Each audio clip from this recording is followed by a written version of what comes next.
Hi friends, welcome to మన ముచ్చట్లు. ఈరోజు మన ముచ్చట్లు వచ్చేసరికి ఎపిసోడ్ 5. ఈరోజు వచ్చేసి కొంచెం నార్మల్గా ఉంది అంతా. ఈరోజు కొంచెం అంటే నిన్నటిదాకా మొత్తం నామినేషన్లతో వేడిగా ఉన్నారు కదా, కొంచెం రిలాక్స్ అవ్వండి అన్నట్టుగా వదిలేసాడు అనుకుంటా బిగ్ బాస్. ఈరోజు కొంచెం నార్మల్గానే ఉంది. ఓపెనింగ్ ఏమనికంట అలా పడుకొని అంటున్నాడు, నేను అంతా నైట్ అంతా కలలాగా మర్చిపోయాను, పొద్దున్న లేచి చూసాక మళ్ళీ ఇక్కడే ఉన్నాను, అమ్మ ఏంటో ఇంకా నా దురదృష్టం ఇంకా అయిపోలేదా అనుకున్నాను, ఇదంతా అయిపోయింది అన్నట్టుగా కలగన్నాను అన్నట్టుగా అన్నాడు. కానీ నవ్వాడబ్బా, ఫస్ట్ టైం ఆయన నవ్వడం చూశాను. చూడనేమో అనుకున్నా, నవ్విండు. ఓకే. పృథ్వీ వచ్చేసి మన వాష్ ఏరియాలో పృథ్వీ వచ్చేసి ఫేస్ వాష్తో బ్రష్ చేసుకోబోయాడు. కొంచెం అతడి సినిమా రీక్రియేషన్ లాగా అనిపించింది. అంటే పాపం అనుకుని చేయలేదు, బట్ కొంచెం మిస్టేక్ అయిపోయింది. తను కూడా అన్నాడు, అంత ఫన్ జనరేట్ అయిన తర్వాత లాస్ట్కి తను కూడా అన్నాడు, జస్ట్ మిస్, మనోడు చెప్పకపోతే నేను చేసుకునేవాడిని అనేసి. తర్వాత పెట్టుకున్నది కూడా పేస్టా కాదనేసి స్మెల్ చూసి ఓకే పేస్ట్ అని అప్పుడు దొంగడం స్టార్ట్ చేశాడు. అండ్ బెజవాడ బేబక్క అండ్ మన ఆర్జే శేఖర్ భాష గారు వాళ్ళదైన శైలిలో కంటెంట్ ఇవ్వడానికి ట్రై చేస్తున్నారు. అంటూ కరాటే స్టార్ట్ ప్రాక్టీస్ చేస్తూ ఏదో వాళ్ళకు వీలైన రీతిలో వాళ్ళు కంటెంట్ ఇవ్వడానికి ట్రై చేస్తున్నారు. అండ్ తర్వాతకి వచ్చేసి ఒక ఇన్సిడెంట్ ఏంటంటే, బెజవాడ బేపక్క విష్ణు గారితో అన్నారు, అంటే బ్రేక్ఫాస్ట్ అయినాక ఒక 2 గంటలు అట్లా రెస్ట్ ఇవ్వాలి, పొద్దున్నాక అంటే బ్రేక్ఫాస్ట్ తర్వాత లంచ్ తర్వాత డిన్నర్, ఇంకా డే మొత్తం అందులోనే ఉండేలాగా కాకుండా మధ్యలో కొంచెం గ్యాప్ ఇవ్వాలి, అప్పుడప్పుడే వంట అనేది చేయకూడదు, బ్యాక్ టు బ్యాక్ అంటే పాపం వాళ్ళ అమ్మ కూడా దానికే వచ్చింది, వాళ్ళకి వండి పెట్టడానికి అయితే రాలేదు. మన పాయింట్ కూడా కరెక్టే అని నాకు అనిపించింది. అండ్ తర్వాత చూసుకుంటే 2 different situations at a time editor వాళ్ళకి బాగా కట్ చేశాడు అబ్బాయి. మూవీలో కట్టుబడుతుంది చూసిన ఎట్లా జూలైలో హీరో ఒకటంటే విలన్ ఒకటంటే కౌంటర్ లాగా ఇక్కడ 2 సిచ్యువేషన్స్ చూపించారు. ఒకటి ఎట్లా అంటే 2 మ్యానిపులేటెడ్ అయిన సిచ్యువేషన్సే, బట్ ఒకటి ఒకలాగా అనిపిస్తుంది. ఒకటేమో సీత మణిగారితో అన్నది, నువ్వు ఇప్పుడు మారితే నీ ఆడియన్స్ షిఫ్ట్ అయిపోతారు, నువ్వు ఇప్పుడు మారద్దు అది అన్నట్టుగా ఆమె మాట్లాడింది. రెండోది వచ్చేసి మన నబీల్ ఉన్నారు కదా, నబీల్ వచ్చేసి మొన్న బెజవాడ బేబక్క గారు ఏదైతే చెప్పారో అట్లా నేను ఇంకా నా వాయిస్ని ఏమైనా ఇంప్రూవ్ చేసుకోవాలా అనేసి ఆర్జే శేఖర్ భాష గారిని అడుగుతున్నారంటే 2 ఇట్లా మ్యానిపులేట్ అయిన సిచ్యువేషన్స్. ఒకటి అది ఇట్లా అంటే మీరే జడ్జ్ చేయండి అన్నట్టుగా ఎడిటర్ కట్ చేసాడు అన్నట్టుగా నాకు అనిపించింది.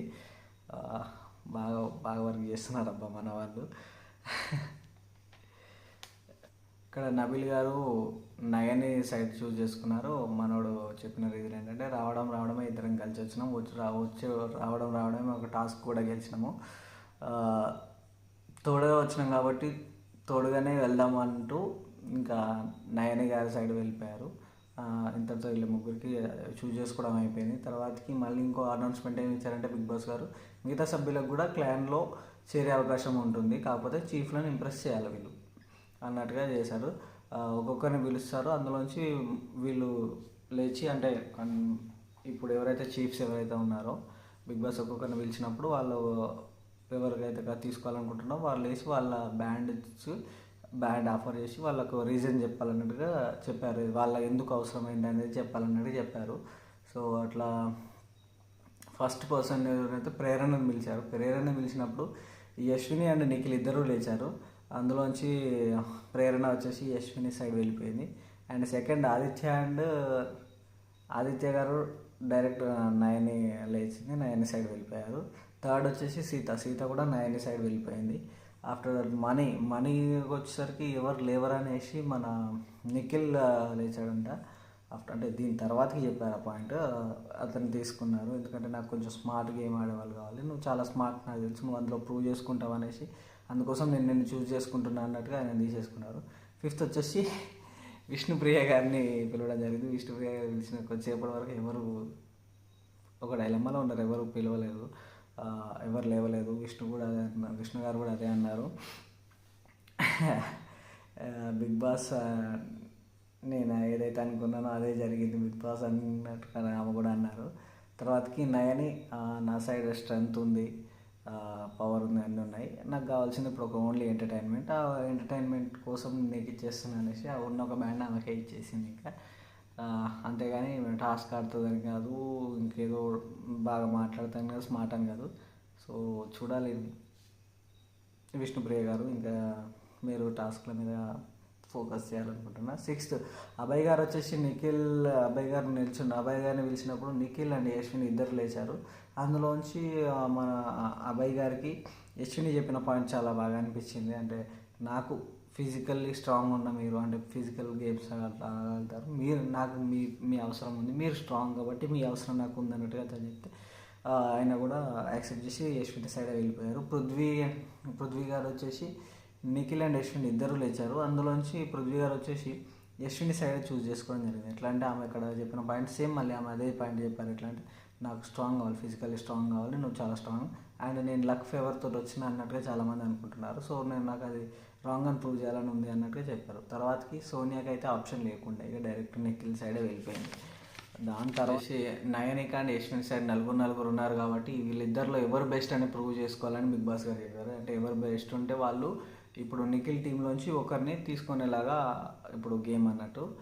సో అది అనౌన్స్మెంట్ చేశారు. అనౌన్స్ చేసిన తర్వాతకి అక్కడ బయట వెళ్ళి కూర్చున్నాక అక్కడ నిఖిల్ గారితో యశ్విని కాదు విష్ణుప్రియ గారు కూర్చొని అతను అడిగారు, నువ్వు ఎందుకు నన్ను చూస్ చేసుకోలేదు, మనీని ఎందుకు చూస్ చేసుకున్నావు అని. అక్కడ కొంచెం మనోడు కొంచెం ప్రోమోలో చూపించినట్టుగా అక్కడ ఎమోషనల్ అయ్యాడు. మణికంఠను ఎవరు తీసుకోరు, నిన్నంటే ఎవరొకరు తీసుకుంటారు నాకు తెలుసు, కాకపోతే మణికంఠను ఎవరు తీసుకోరు కాబట్టి నేను తీసుకున్నాను అనేసి చెప్పాడు. అక్కడ కొంచెం ఎమోషనల్ అయ్యాడు. అక్కడ మన అభయ్ గారు అతన్ని కన్సోల్ చేసిన విధానాన్ని చూస్తే నాకు మళ్ళీ ఎట్లా అంటే ఎవరు మన శ్రీహాన్ అండ్ రేవంత్ వాళ్ళ ఫ్రెండ్షిప్ ఉంటుండే గుర్తుందా, లైక్ అది గుర్తొచ్చింది నాకు మళ్ళీ. వాళ్ళు ఇద్దరు అపోజిట్ గేమ్ ఆడుకుంటూ కూడా వాళ్ళు ఫ్రెండ్షిప్ ఎట్లా చూపించారు, వీళ్ళు కూడా అట్లా ఉంటారు లాస్ట్ వరకు ఉంటే అన్నట్టుగా నాకు అనిపించింది. రెబక్క గారు కిచెన్లో గ్యాస్ బంద్ చేయడం మర్చిపోయారు, అక్కడే ఉన్నారు బట్ చూసుకోలేదో ఎలానో మర్చిపోయారు. దానికి బిగ్ బాస్ పిలిచి అడిగారు ఎవరిది గ్యాస్ చూసుకోవాల్సిన బాధ్యత ఎవరిదని అడిగారు. ఆమె కూడా ఒప్పుకున్నారు. పాపం ఆమె వాలంటీర్గా పనిష్మెంట్ కూడా తీసుకుంటారు. తర్వాతకి ఒక చిన్న క్లాష్ అయింది. ఎక్కడంటే ప్రేరణ గారి టవల్ వచ్చేసి ఆది గారు యూజ్ చేసుకున్నారు, అంటే చూడలేదంటే చిన్నగా పేరు రాసుకున్నారు ఎక్కడో, ఆయన చూసుకోలేదు, చెక్ చేసుకోలేదు, ఆయన వాడుకున్నారు. అంటే కావాలని చేసినాం కాదు బట్ చిన్న చేశారు. బట్ తర్వాతకి బిగ్ బాస్ని అడిగితే బిగ్ బాస్ ఇంకొక టవల్ పంపించడం కూడా జరిగింది. తర్వాతకి ఇంకొక ఇష్యూ ఏంటంటే బాత్రూంలో జరిగింది. ఆ పాయింట్ రైజ్ చేసింది వచ్చేసి నిఖిల్ రైజ్ చేశారు. నిఖిల్గా వచ్చేసి యశ్వినితో అన్నారు.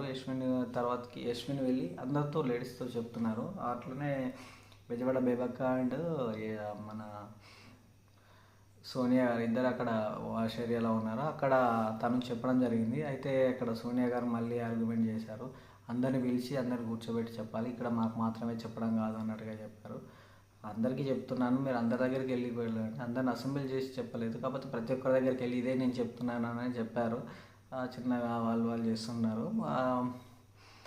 మన ఆర్జే శేఖర్ పాషా గారు అండ్ బేజవాడ బేబక్క ఆది గారు వీళ్ళు ముగ్గురు మాత్రం మాకు సంబంధం లేరా బాబు, మీరు ఏమన్నా కొట్టుకసాబురు అనేసి చక్కగా కిచెన్లోకి వెళ్ళి అక్కడ వీళ్ళు ఫన్ జనరేట్ చేయడం చేశారు. అంటే వీళ్ళదైన శైలిలో వీళ్ళు కంటెంట్ ఇవ్వడానికి ట్రై చేశారు. అక్కడ ఏం జరుగుతుంది అనేసి వాళ్ళు అడిగితే మన ఆర్జే శేఖర్ పాషా గారు వాళ్ళు ఏదో కొట్టుకొస్తారు, కాకపోతే నాకు అర్జెంట్ వస్తుంది, నేను పోవాలి, వీళ్ళేమో గొడవ పెట్టుకుంటారు, ఇంతకుముందేమో నువ్వు టవల్ అనేసి నువ్వు గొడవ పెట్టినావు, ఇప్పుడేమో వాళ్ళు అక్కడ బాత్రూంలో గొడవ పెట్టుకుంటూ నాకేమో అర్జెంట్ వస్తుంది, నేను ఎక్కడ పోవాలనేసి కొంచెం అక్కడ అది చేశారు. ఆఫ్టర్ దట్ ఇక్కడ గేమ్ స్టార్ట్ అయింది.